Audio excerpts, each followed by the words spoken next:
आपने देखा होगा जान की भीख मांगते हुए घूमता हुआ फिर रहा था और उस समय इमरान खान ने कह रहा था कि भारत हमला कर देगा। तस्वीर बदल गई। पहले भारत के अंदर की सरकार कहती थी कि पाकिस्तान एटम बम फेंक देगा। आज पाकिस्तान भयभीत होकर के कहता है कि भारत के अंदर मोदी जी के नेतृत्व की सरकार कहीं पाकिस्तान पे हमला करके पाकिस्तान का अस्तित्व ही समाप्त न कर दे। भारत के दुश्मन, पाकिस्तान की भाषा बोलने वाले लोग आज जगह जगह धरना प्रदर्शन करके भारत की व्यवस्था को जैसे अव्यवस्था पैदा करने का कार्य कर रहे हैं। के एक मंत्री के द्वारा केजरीवाल के समर्थन में बयान जारी करना, यह सब कड़ी एक दूसरे के साथ जोड़ता हुआ दिखाई देता है और यही अपील करने के लिए आज हम सब आपके बीच आए हैं। आपने देखा होगा कश्मीर में धारा 370 समाप्त हुई, 3 तलाक की कुप्रथा सदैव के लिए समाप्त हो गई। महिला सशक्तिकरण का नारा आज केवल नारा नहीं, ये हकीकत बन चुका है और महिला सशक्तिकरण के माध्यम से 3 तलाक की कुप्रथा को सदैव समाप्त करने के लिए प्रधानमंत्री मोदी जी का, गृह मंत्री अमित शाह जी का अभिनंदन होना चाहिए। और इस अभिनंदन के लिए आज मैं आपके पास आया हूं कि भाइयों बहनों, यही राष्ट्रीय आकांक्षाएं हैं कि देश में आतंकवाद की प्रतीक, अलगाववाद की प्रतीक, भेदभाव के प्रतीक, इस प्रकार के जितने भी कानून हैं जो भारत में अलगाववाद को पैदा करते हो, विभेद को पैदा करते हो, इन सबको समाप्त करने के लिए जो कदम उठाए जा रहे हैं, उन कदमों की अगली श्रृंखला में ये नागरिकता कानून भी है। हम सब जानते हैं ये तो पाकिस्तान, अफगानिस्तान और बांग्लादेश के हिंदू, सिख, बौद्ध, जैन, पारसी, ईसाई जो वहां पे पीड़ित हैं, प्रताड़ित हैं, उनको नागरिकता देने का कानून है। ये नागरिकता लेने का कानून नहीं, ये जानबूझ करके शरारतन देश के माहौल को खराब करने की साजिश का हिस्सा है। जो लोग एक भारत श्रेष्ठ भारत की मोदी जी के इस अभियान का विरोध कर रहे हैं, वही लोग जगह जगह धरना प्रदर्शन करके भारत के खिलाफ वातावरण बनाने का कार्य कर रहे हैं। देश के अंदर अनावश्यक रूप से जनता को गुमराह करने का कार्य कर रहे हैं और वही लोग हैं जिनके समर्थन में आज पाकिस्तान के मंत्री और पाकिस्तान की सरकार बयान जारी करके अपील कर रही है कि दिल्ली के अंदर मोदी के नेतृत्व में सरकार नहीं आनी चाहिए। उन्हें भय है कि मोदी जी के नेतृत्व की सरकार भारत को दुनिया की महाशक्ति बनाएगी और भारत को दुनिया की महाशक्ति बनने का मतलब पाकिस्तान का इतिहास से नाम समाप्त होना। ये वही लोग हैं, याद करिए। कांग्रेस नेतृत्व का, कांग्रेस का एक नेता, कांग्रेस पार्टी के एक नेता के द्वारा सुप्रीम कोर्ट में कहा जाना कि अयोध्या में राम जन्मभूमि का फैसला नहीं होना चाहिए, कांग्रेस के एक नेता ने कहा था ना। और भाइयों बहनों, 500 वर्षों के बाद आप में से जितने भी लोग 35-40 वर्ष के होंगे, वह हर व्यक्ति अयोध्या में राम जन्मभूमि आंदोलन के साथ प्रत्यक्ष और अप्रत्यक्ष रूप से जुड़ा रहा है।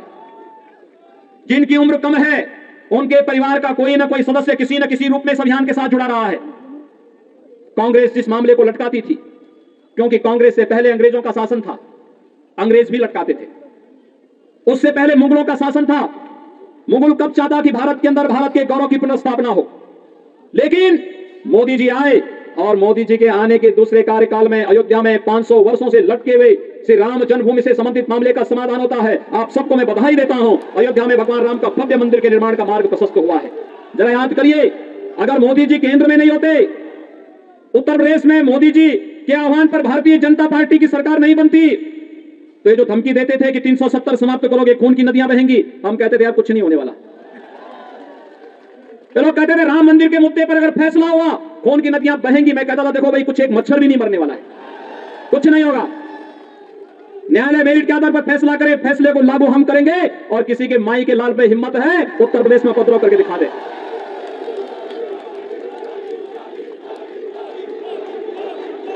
भाइयों बहनों, उत्तर प्रदेश, यहां दिल्ली के बहुत सारे लोग जाते होंगे हरिद्वार में कांवड़ यात्रा में। पहले कांवड़ यात्रा में कांग्रेस की सरकार रही हो, कांग्रेस के जितने भी सहयोगी दल है, केजरीवाल के नेतृत्व के जितने भी इनके सहयोगी दल हैं जो इनके लिए वोट मांग रहे हैं, इनकी सरकारें उत्तर प्रदेश में रही हैं। इन्होंने कांवड़ यात्रा उत्तर प्रदेश के अंदर बंद कर दी थी, नहीं चलने देते थे, प्रतिबंध लगा दिया। डीजे नहीं बजेगा, संघ नहीं बजेगा, घंटा नहीं बजेगा, घड़ियाल नहीं बजेगा, पंडाल नहीं लगेंगे। तो जब मेरे पास ये प्रस्ताव आया कि पहले ये होता था, मैंने कहा ये भगवान शिव की भक्तों की यात्रा है, ये शव यात्रा नहीं है, इसमें सब बजेंगे, इसमें डीजे भी बजेगा, संघ भी बजेगा, घड़ियाल भी बजेगा, नगाड़े भी बजेंगे और इनके स्वागत की तैयारी जगह जगह करो और हेलीकॉप्टर से पुष्प वर्षा भी करते जाओ, कोई प्रतिबंध नहीं। लोगों ने कहा कि इतनी बड़ी संख्या में श्रद्धालु आएंगे, दिल्ली से, राजस्थान से, पंजाब से, हरियाणा से, उत्तराखंड से, उत्तर प्रदेश से, अन्य राज्यों से आएंगे, कौन सुरक्षा देगा? अरे हमने कहा ये हमारी जिम्मेदारी है सुरक्षा देना। लोगों ने कहा कि लोग हमला करेंगे, तो हमने एक बात कही, भाइयों बहनों, मैंने बात साफ कही। मैंने कहा देखो भाई, भगवान शिव की भक्तों की यात्रा है, कोई व्यवधान डालना चाहता है तो उसको तय करना है। अगर वो व्यवधान डालेगा हम उसको गोली से समझाएंगे, व्यवधान डाल करके दंगा कराएगा तो गोली उसको समझा देगी। और भाइयों बहनों 4 करोड़ से अधिक श्रद्धालु आते हैं, कहीं भी कोई बाल बांका नहीं होता। बहुत शांतिपूर्ण ढंग से भजन गाते हुए लोग जाते हैं, शिवालयों में जलाभिषेक करते हैं, भारत की आस्था के प्रति अपनी श्रद्धा व्यक्त करते हुए एक भारत श्रेष्ठ भारत के निर्माण के लिए अपने आप को संकल्पित करते हैं। यही तो भारत के अंदर कांवड़ यात्रा का महत्व है। देश के अंदर 12 ज्योतिर्लिंगों की स्थापना इसी हेतु तो की गई। और अयोध्या में भगवान राम का भव्य मंदिर के निर्माण का मार्ग प्रशस्त होना भारत की इसी आस्था को प्रखरता के साथ आगे बढ़ाने का अभियान है। और इन लोगों से पूछिए धरना प्रदर्शन किस काम का। उत्तर प्रदेश में भी इन्होंने एक दिन उपद्रव करने का प्रयास किया। मैंने कहा इनका वीडियो फुटेज बनाओ और इनसे जितनी संपत्ति डैमेज करते हैं इनसे वसूली भी कर लो। और पूरी वसूली हो रही है। जो पैसा देने में आनाकानी कर रहा है तो उसकी संपत्ति को सीज भी किया जा रहा है। हमने कहा केजरीवाल की तरह बिरयानी नहीं खिलवाएंगे। यहां पे तो जो वैध तरीके से कमाया गया है भारत का पैसा, इस पैसे को पाई पाई वसूली करेंगे। और भाइयों बहनों ये वसूली कर रहे हैं, बहुत थाड़ से वसूली कर रहे हैं। आज उत्तर प्रदेश की 23 करोड़ जनता सुखी है, समृद्ध है और कह रही कि भाई ये धरना प्रदर्शन करने वालों को भगाओ यहां से। उन मंशाओं को समझने की आवश्यकता है जो देश की सुरक्षा के साथ सेंध लगाना चाहते हैं, जनता की बुनियादी सुविधाओं पर सेंध लगा करके उपद्रवी तत्वों को बिरयानी खिलाना चाहते हैं, पाकिस्तान और देश के दुश्मनों की भाषा बोलना चाहते हैं। इन लोगों से सावधान होने की आवश्यकता है। और भाइयों बहनों इसका सबसे अच्छा माध्यम है चुनाव। ये चुनाव दूसरी ओर देश और दुनिया की निगाहें हैं उन लोगों पर जो लोग 5 वर्ष पहले आपके बीच आए थे, आंदोलन के नाम पर देश की जनता को, दिल्ली की जनता को गुमराह करके सत्ता पे काबिज तो हो गए, लेकिन दिल्ली की जनता को बुनियादी सुविधाओं से वंचित भी कर गए। आप देखिए दिल्ली की राज्य सरकार का जो पैसा आता है, ये पैसा दिल्ली के विकास पे खर्च नहीं होता। ये पैसा यहां की जनता को शुद्ध पेयजल उपलब्ध कराने में खर्च नहीं होता। ये पैसा दिल्ली के अंदर जनता की सुविधा को बढ़ाने में खर्च नहीं होता। ये पैसा खर्च होता है दिल्ली के अंदर किसी ऐसे प्रदर्शन में जिस प्रदर्शन में भारत विरोधी नारे लग रहे हों और जिस प्रदर्शन के माध्यम से इस देश के खिलाफ साजिश रची जा रही हो। सत्ता के गलियारों में बैठे हुए लोगों के द्वारा इस षड्यंत्र का हिस्सा बनना हम सबको चौकन्ना रहने के लिए निरंतर प्रेरित करता है। और भाइयों बहनों मैं आप सबसे अपील करने के लिए आज आपके बीच आया हूं। याद करिए मोदी जी के नेतृत्व में पहले 5 वर्ष का कार्यकाल, मोदी जी ने जब मई 2014 में देश की बागडोर अपने हाथों में ली थी तो मोदी जी ने कुछ बातें कही थी। उन्होंने कहा था देश के अंदर लोक कल्याणकारी और गरीब कल्याणकारी योजनाओं को बिना भेदभाव के लागू करेंगे। मोदी जी ने 5 वर्ष में 2 करोड़ लोगों को आवास दिए, 4 करोड़ गरीबों को विद्युतीकरण का लाभ दिया, 8 करोड़ गरीबों को रसोई गैस के निःशुल्क कनेक्शन उपलब्ध करवाए, 12 करोड़ किसानों को प्रधानमंत्री किसान सम्मान निधि का लाभ दिया, 15 करोड़ नौजवानों को प्रधानमंत्री मुद्रा योजना, स्टैंड अप योजना, मेक इन इंडिया और स्टार्टअप की योजना का लाभ दिलाया, 35 करोड़ लोगों को प्रधानमंत्री जनधन योजना से जोड़ने का कार्य किया और भाइयों बहनों 50 करोड़ गरीबों को आयुष्मान भारत की सुविधा का लाभ भी दिया। इंफ्रास्ट्रक्चर के लिए कहीं हाईवे, कहीं रेलवे, कहीं मेट्रो, कहीं रैपिड रेल, कहीं पर बड़ी बड़ी ढांचागत विकास की योजनाओं को बना करके कार्यक्रम को द्रुतगति से आगे बढ़ाया।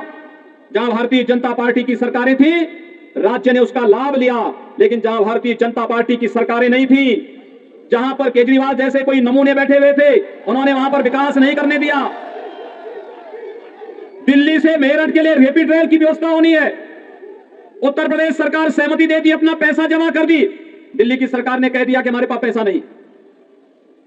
हमने मोदी जी के नमामि गंगे मिशन में गंगा की निर्मलता का लक्ष्य प्राप्त कर दिया।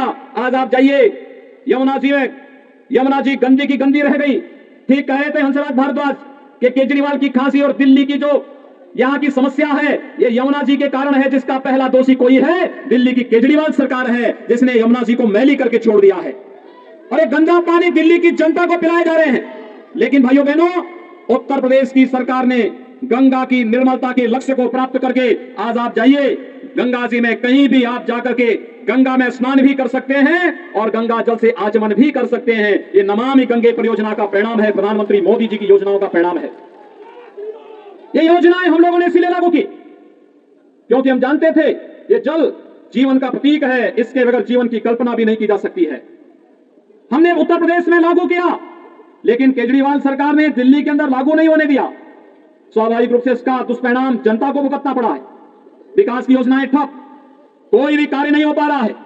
और यही कारण है कि आज दिल्ली राष्ट्रीय राजधानी का गौरव प्राप्त करने के लिए उसको एड़ी चोटी का जोर लगाने की आवश्यकता है कि जन आकांक्षाओं की पूर्ति के लिए कार्य करेंगे। ये जन आकांक्षाएं देश की आकांक्षाओं की पूर्ति का जो वर्षों से दबा हुआ था। लोग पहले क्या बोलते थे? कहते थे कश्मीर से धारा 370 कभी नहीं हटेगी। आज हट गई ना। चुनाव के पहले एक नारा लगता था ना कि मोदी है तो, और ये कश्मीर में संभव हो पाया ना। पहले कश्मीर में पत्थरबाज पत्थर फेंक करके पाकिस्तान का पैसा लेकर के भारत की संपत्ति को नुकसान पहुंचा करके उन्हें क्षतिग्रस्त करते थे, और कांग्रेस और केजरीवाल जैसे लोग उन पत्थरबाजों का समर्थन करते थे। लेकिन धारा 370 समाप्त हुई, पत्थरबाज हुए गायब, और पाकिस्तान परस्त आतंकवादी जो पहले भारत के अंदर आकर के जगह जगह विस्फोट करते थे, उन सबको यमलोकपुरी की यात्रा पर भेजना शुरू कर दिया हमारी सुरक्षा बलों के जवानों ने। उन पहले कहा गया कि भाई भारत की धरती तुम्हारे लिए नहीं है, तुम्हारे लिए तो अब गोली नहीं, हमारे सुरक्षा बलों के जवानों की गोली है, और ये गोली खाओ, अपनी यात्रा पर जाओ। कांग्रेस और केजरीवाल इन उपद्रवियों को क्या खिलाते थे? बिरयानी। और हम क्या खिला रहे हैं? गोली। भाइयों बहनों, यही अंतर है। भारत माता के प्रति अगर इनके मन में सम्मान होता, आतंकवादियों के सामने, नक्सलवादियों के सामने घुटने नहीं टेकते, पाकिस्तान का खौफ खड़ा नहीं करते। याद करिए, मुंबई पे आतंकी विस्फोट, आतंकी हमला हुआ था, और तब कांग्रेस नेतृत्व की सरकार थी, और तब केजरीवाल भी कोई एक एनजीओ चला करके यहां पर जनता को बेवकूफ बनाने का कार्य तब भी करता था। भाइयों बहनों, जब देश की जनभावना थी कि पाकिस्तान पर हमला होना चाहिए, तब कांग्रेस नेतृत्व की सरकार क्या कहती थी कि पाकिस्तान में एटम बम है, कहीं ऐसा ना हो कि भारत पे फेंक दे।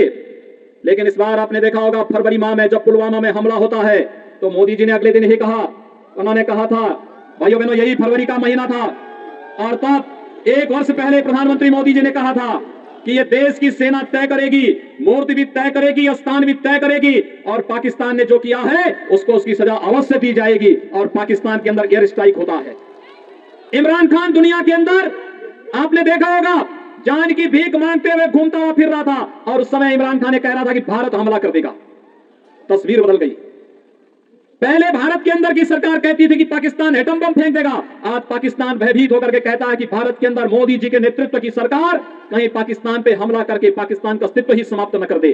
भारत के दुश्मन, पाकिस्तान की भाषा बोलने वाले लोग आज जगह जगह धरना प्रदर्शन करके भारत की व्यवस्था को जैसे अव्यवस्था पैदा करने का कार्य कर रहे हैं। के एक मंत्री के द्वारा केजरीवाल के समर्थन में बयान जारी करना, ये सब कड़ी एक दूसरे के साथ जोड़ता हुआ दिखाई देता है, और यही अपील करने के लिए आज हम सब आपके बीच आए हैं।